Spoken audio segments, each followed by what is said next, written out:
13 further deaths as a result of COVID-19, bringing the total number of people who have passed away as a consequence of the virus to 98. And the nation's thoughts and prayers are with all of the friends and families of the deceased, now and always. We've also recorded 402 new cases of coronavirus, and that is a roughly 11.6% increase on yesterday. In terms of other numbers, the Public Health Emergency Team has been able to provide us with more detailed numbers, giving us a better picture of what's going on in our intensive care units. We know that since the beginning of this public health emergency, 148 people have been admitted to ICU with COVID-19. 25 have been discharged because they are now recovering, and 14 sadly have passed away. That means that today there are 109 patients in ICUs with COVID-19. We have the capacity to ventilate about 1,200 patients at any given time in ICUs, in theatres, in recovery areas and in wards. So we have a lot of capacity to deal with the surge when it comes to deal with a significant increase in patients who need to go to ICU, who need to be ventilated. And obviously more ventilators are on the way. What's crucial, though, of course, is training up more staff, more doctors and nurses to be able to use ventilators and to allow us to turn what are hospital wards today into ICUs next week or the week after if needed. Today I chaired a Cabinet subcommittee meeting on COVID, chaired a briefing of the party leaders, and also we carried out a Cabinet meeting by phone incorporeally. The Cabinet meeting was very short. It was simply to take the decision that the new method of allocating special needs assistance in our schools will now be deferred by a year. It was intended to introduce that new method, which has already been piloted, but to mainstream it for this September. But given the loss of time to the school year, that's just not practical now. So the existing model for allocating SNAs will apply as has in previous years from September, and will introduce the new model. Well, it'll have to be a decision for the next government, but it'll be up to the next government to decide whether or not to introduce the new model in September 2021. However, there will still be an increase of over 1,000 in new SNAs this year. We also got Cabinet approval to extend an indemnity to private hospitals and also the N4 lab, which will be carrying out testing for us in the near future. There'll be a meeting of the Cabinet corporeally on Tuesday. In terms of the Cabinet subcommittee meeting, we received an update on the latest modelling from the Chief Medical Officer, who is back to work today. He tells us that there is some progress, and some real progress has been made in flattening the curve. So we're very grateful to the Irish public for cooperating with quarantine, cooperating with social isolation and social distancing over the last few weeks. The rate of increase is decreasing. At the start of this, the rate of increase was roughly 33% per day. That's in around 10% per day at the moment. A slight uptick today, an increase of about 11.6%, but I'd caution against reading anything into any individual day or any one day's data. We also have obviously indications that the number of patients in ICUs is 109. The number of deaths, very sadly, continues to increase. But the progress that we've made is definitely not enough. We need to get that rate of increase down to about 5% or less in order to give us the assurance that we need that we will have the adequate capacity in our health service to deal with increasing number of cases. We will have a better idea towards the end of next week as to how we're getting on, because we'll know then whether the most recent restrictions are making a difference, and we'll be able to make a decision towards the end of next week as to whether those restrictions need to be extended, whether they can be relaxed in any way, or whether they can be refined in any way. But really we'll need to see the numbers over the next couple of days, and it'll be towards the end of next week before we can make a decision in that regard. In terms of capacity in our health service, I'm satisfied that we're doing well. Our hospitals are actually very quiet, busier in the Dublin area than the rest of the country, but overall very quiet. There are almost no patients on trolleys. We have 2,000 empty beds across our public hospital system, and we have vacant ICU beds.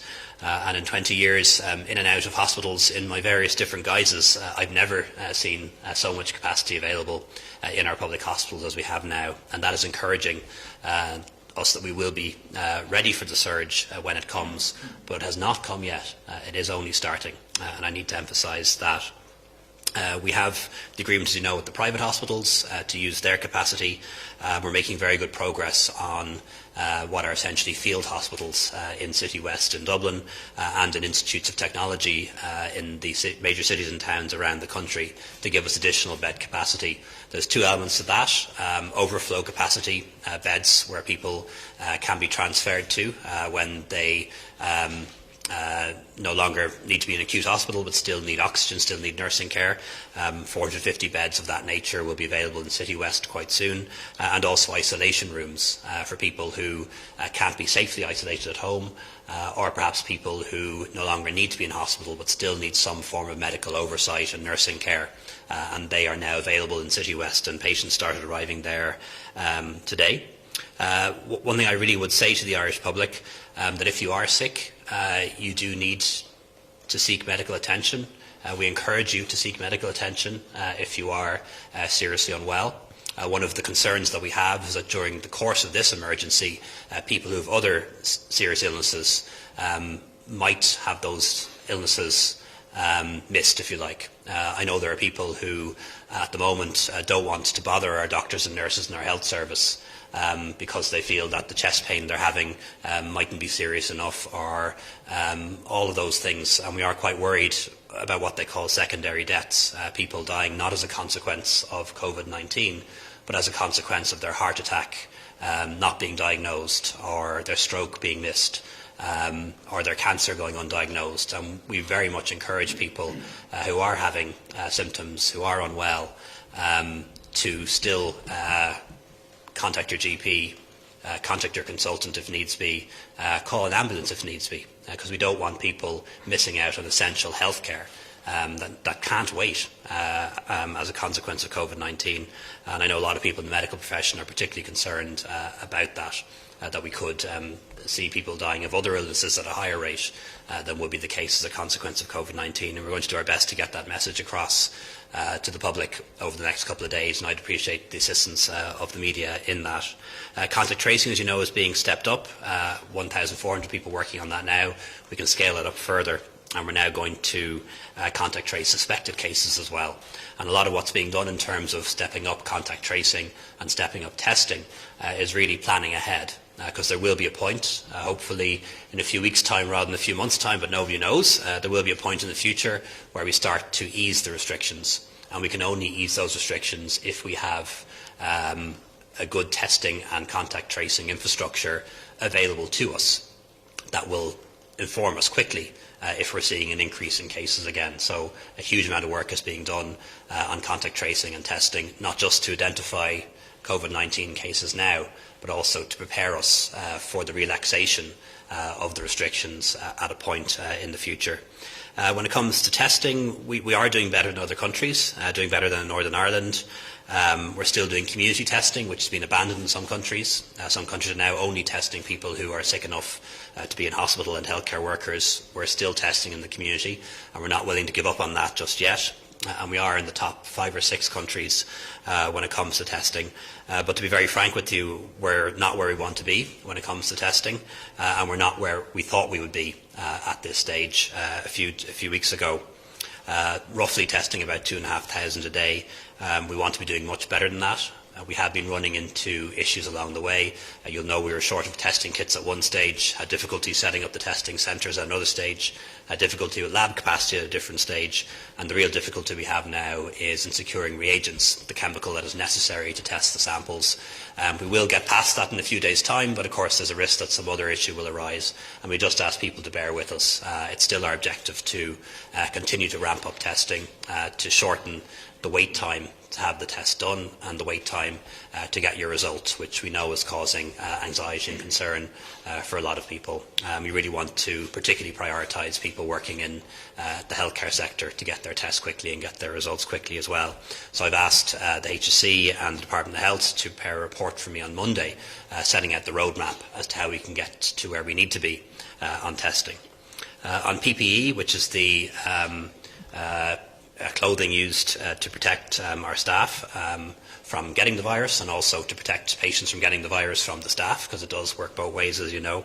The first 10 flights have arrived, with many more to come, and we are making sure that it's quality assured, that the PPE is up to standard before it is distributed out to our 2,000 or so different healthcare facilities. It is different, may look different, may feel different to PPE that staff are used to, but we do have senior clinicians checking it to make sure that it is up to standard before it goes out to our different healthcare facilities. But we do want to know, we want to hear about it if there are problems and if there are issues, so that we can resolve them.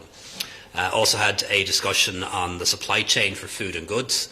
That's looking good in the main. Some minor issues obviously around the economic viability of some shipping routes and air cargo routes, but as things stand, we have a solid and secure supply chain for food and goods, and we're watching it very closely, but no particular concerns at present.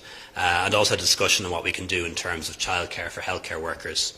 So NEFID, the National Public Health Emergency Team, is examining that for us. Minister Zappone and is doing a lot of work on it too, and we hope to be in a position in a few days' time to provide some form of childcare for healthcare workers and essential workers, so they can go to work. That would probably be in the form of childcare in the home, rather than opening up any creches, because there would be risks involved in that. But that's still being developed, and we're not quite there yet. We want to do the right thing to make sure that healthcare workers and other essential workers have childcare so they can go to work, but we also don't want to do anything that might cause the virus to spread. Finally, in terms of the economic picture, I don't think it's a secret to anyone that the economic picture is very bad. We've experienced in the last 2 weeks a sharp, sudden and unexpected shock to our economy. The number of jobs lost in the past week or so was lost over a period of 3 years during the economic and financial crisis of 2008 onwards. So a very sharp, very sudden, unexpected shock to our economy, which has left us in a situation today where there are about 500,000 people on the live register. Tax receipts are down substantially in March. They will fall further in April, and the deficit is rising, and also our national debt is going to rise as well. So we're facing a public health emergency, which in turn is leading to an economic recession. But as is always the case and has always been the case, we will get through this. Essentially, in order to stop the spread of this virus, we've had to put our economy to sleep. Our economy is in hibernation, but we're already preparing for the recovery, because we want to make sure that when our economy wakes up, that it wakes up and is back to full health and roaring again within a few months, if that's possible. And we're already beginning the work on how we can bring about an economic recovery and also get our society working again. And we believe that is possible. Happy to take some questions. Taoiseach, just on your last point there, you talked about the economic consequences ahead of us. I suppose people want to know, having gone through some pretty savage austerity in the not too distant past, whether that's what we might be facing come October in the budget. Will there be severe tax increases, social welfare cuts, and many of these measures that people are still bearing the scars from the financial crash? Can you maybe provide some clarity on that? And also, the Taoiseach today said that the restrictions in place until April 12th were likely to be extended. And I think the Chief Medical Officer said something similar at the briefing a short while ago. Can you maybe provide some clarity, I suppose, say whether it is likely that the restrictions will be extended next week? Thank you. Okay. Just on the restrictions, I can't give you a straight answer on that today, because we'll only be able to answer that when we see the data, when we see how things are going in terms of new cases, ICU admissions and so on into next week. So it'll really be towards the end of next week before the National Public Health Emergency Team can recommend to us as to whether we need to extend those restrictions or relax them or extend and refine them. Really it'll be towards the end of next week before we know that answer, and that will be based on the data and on the advice of the National Public Health Emergency Team. To answer your first question, we are heading into a recession, as not just in Ireland, it looks like it's going to be a world recession, not just a recession in Ireland. And as an island that is very much connected to the world, a world recession will impact on us as well. But the objective, absolutely, certainly if I have anything to do with it, is to avoid another era of austerity in Ireland. Good economic policy should be counter-cyclical. When the economy is going well, when it's booming, you try to rein in spending, you try to run a surplus, you try to avoid cutting taxes that might fuel growth and overheat the economy. And you do that so that when the economy shrinks, when you're in recession, you're able to increase spending, you're able to cut taxes to stimulate the economy, you're able to run a deficit. So our objective when it comes to this new recession and dealing with this new recession is to avoid a period of austerity. The period of austerity that happened after 2008 under a previous government was never a policy choice. In fairness to them, they had no choice. The country lost its capacity to borrow, had to go to the lender of last resort, which was the IMF and the ECB and others, and there was very strict conditionality attached to that. I believe we can avoid it this time because the country is in a stronger position, went into this crisis with a well-balanced economy, with public spending under control, with a debt that was going down, and with the budget surplus and with reserves. So our objective is to pursue counter-cyclical measures to get the country out of a recession, and that's the reverse of austerity. But really nobody can know that yet. It's only when this crisis ends, when we count the cost, when we work out what it would cost to stimulate the economy again, that we can then find out whether we'll be able to borrow that kind of money. And we just won't know that for a few more months. Do we include tax cuts to stimulate the economy? Potentially, yeah. We have done that before, by the way. That's shouldn't come as a shocker. One of the things that was done to stimulate the economy in 2011, 2012, for example, you'll recall, was a reduction in VAT. To stimulate those very labour-intensive sectors of the economy, service, hospitality, tourism, also the abolition of the airport travel tax. So we have cut taxes in the past to stimulate the economy, and it has worked. It was part of the programme for national recovery as far back as 1987. But if you want to pursue a pro-cyclical policy, or sorry, a counter-cyclical policy in a recession, which is to increase spending and cut taxes, you need to have the capacity to borrow, and you need to have the capacity to borrow at rates that are affordable. And we just won't know that for a few more months. The reason why we had that awful period of austerity 10 years ago was we lost the confidence of the bond markets, we lost the confidence of the world essentially, and had to sign up to very strict conditions to get any lending at all. We think this time is going to be different, but we can't know that for sure at this stage. Taoiseach, can I ask you about Guard the Powers? When you announced them a couple of weeks back, you said that these were powers which you hoped would not be used and that the public would comply with the restrictions which were being placed on them. The powers went through the Dáil. Last weekend, the Minister for Health said he hoped they would be signed over the weekend. Then the Garda Commissioner said he hoped they would be introduced at the beginning of this week. As I understand it of it today, 2 weeks on, they still have not been introduced so that the Gardaí can actually use them. Could you explain to us where that currently stands, please? Yeah, I'd have to come back to you on that. My understanding as of yesterday was that the statutory instruments, the orders, had been signed, but perhaps that's incorrect, so let me check that. I had understood that that was done, but perhaps it hasn't been, so let me check that. Taoiseach, you talked about some of the modelling data that you got today, and in the US and UK they have released figures for the estimated deaths in both the best and worst case scenarios. What are the similar figures that you're expecting here if things go very well or if things potentially could go quite badly? Yeah, I'd prefer to leave that to the CMO and to Professor Nolan. But what they've committed to doing is producing on a weekly basis the models, and that will be done on a weekly basis at that press conference. Taoiseach, just back to, I suppose, the economic figures. The Minister of Finance earlier on today, I suppose, outlined a pretty stark scenario, as did his officials, and said, I suppose, the mantra at the moment is to prime the economy as much as possible. The measures that have been introduced are extraordinary by any stretch of the imagination, and there's a 12-week time limit on them at the moment. Have you modelled as to how long they are affordable, and how do you as a government then begin to unwind them? Because obviously some companies may become reliant on these emergency measures.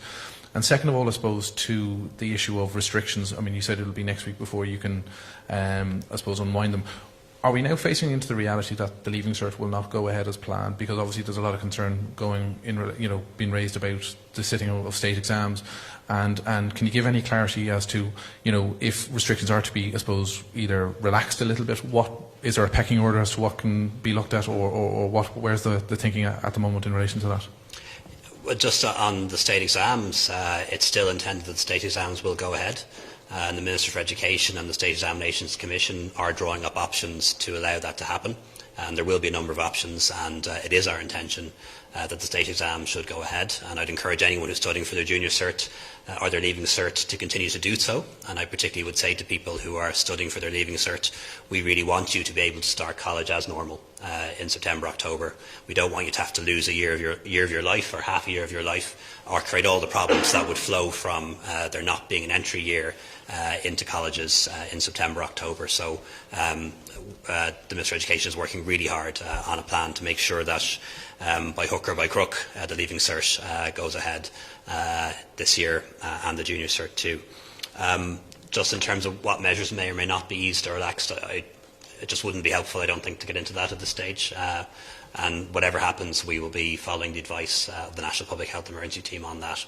But it really will be towards the end of next week before it's possible to make a call, because we need to see the data on cases and on ICU admissions over the course of the next days before that decision can be made. So you asked something about the economy, which I didn't answer. Just in terms of the sustainability of this, really the sustainability is down to two factors. One, how long will this go on for? And that we just don't know yet. We can model all sorts of scenarios. It's not complicated. Divide by 12, multiply by 13, divide by 12, multiply by 14, depending on how long it goes on for.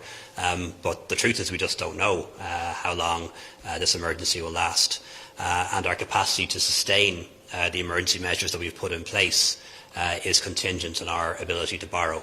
Now, I think we're in a good place in that regard because we had a surplus going into this, because we had cash on hand, a rainy day fund, because the economy was in good nick. I think we will have the capacity to borrow long before other countries may lose it. So we're in a good position in that regard. And also the actions of the ECB in releasing so much money to be borrowed, if you like, at such low rates does help. But I don't want to deceive people either.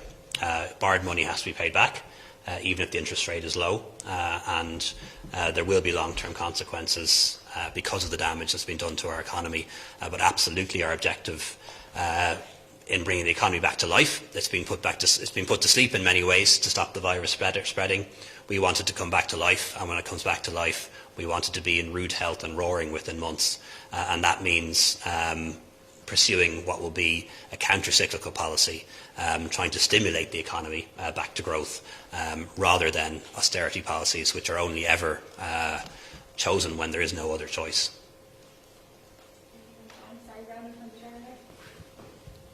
Just on the restrictions, Taoiseach, part of the consideration about when they would be introduced would be to ensure long-term compliance of them. How much will that play into the decision whether or not they be extended? And are you concerned about long-term compliance?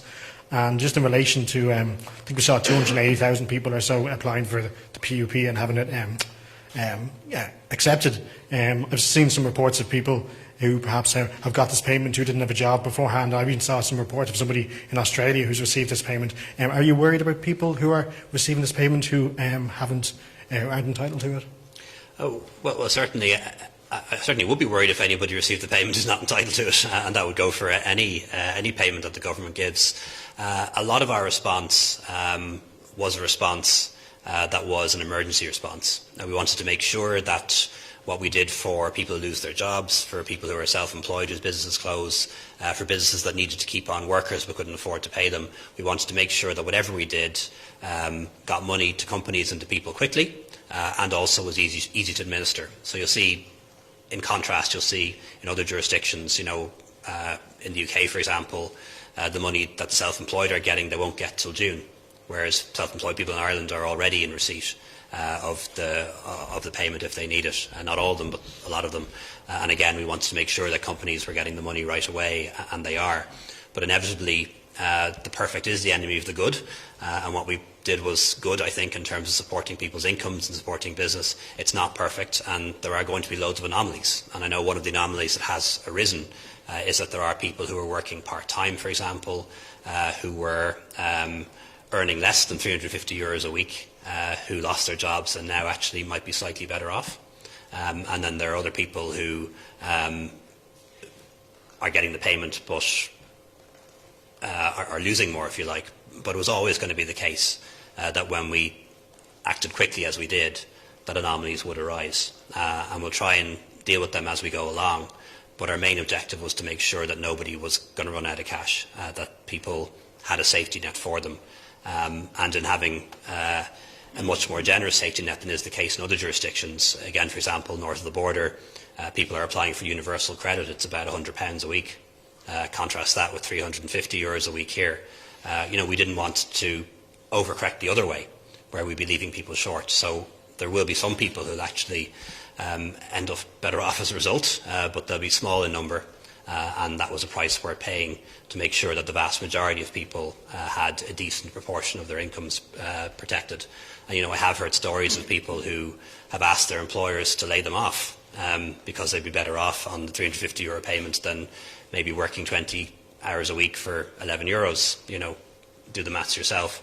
And I would just to say to anyone who's thinking that we are all in this together, and nobody in any walk of life should seek to be better off or seek to make a profit out of this crisis.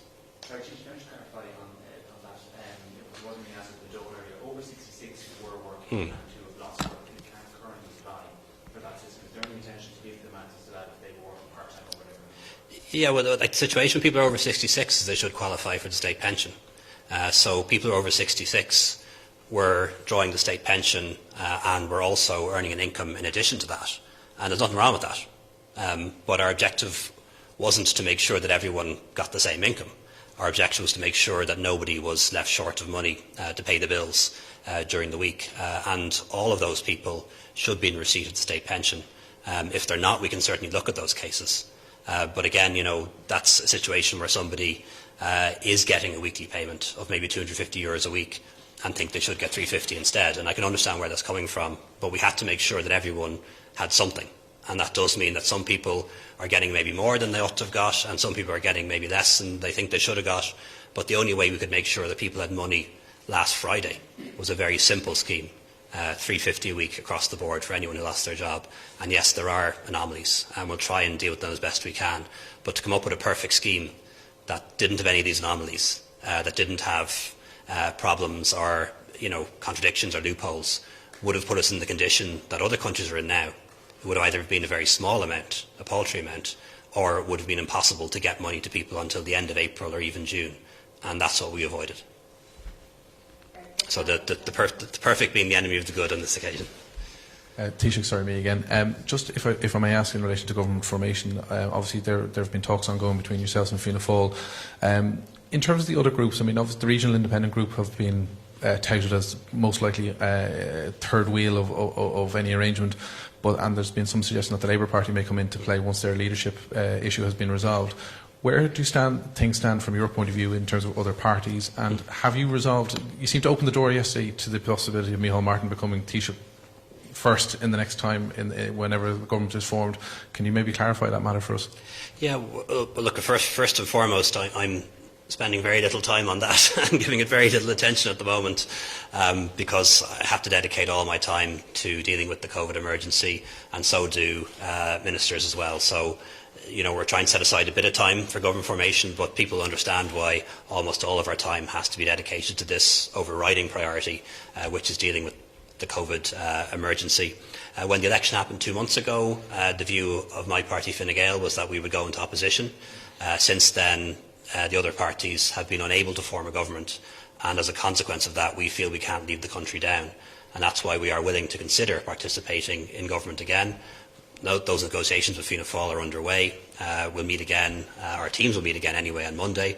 We would hope to be in a position to agree a joint paper, and we would then seek the support of a third party, Greens, Social Democrats, Labour. I'm firmly of the view that if Fine Gael is going to participate in the next government, we need a third party. We can absolutely work with independents, as we did for the past 4 years, and very successfully.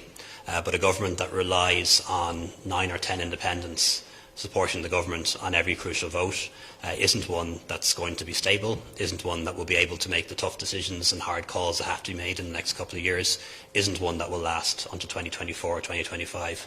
So we're totally up for working with independents, including independents from the Regional Independent Group, and there's some very good people there. But I'm firmly of the view that if Fine Gael is to participate in the next government, we will have to have a third party in there to make sure that we have the numbers. And also, I think, the broad base that's needed to guide the country through the next couple of years. Fianna Fáil and Fine Gael together won, 42, 43% of the vote in the last election. That's not enough. I think we need a broader base than that to have the legitimacy and have the authority to govern the country well over the past 4 years, and more so than ever, this country is going to need good government. Thanks, everyone.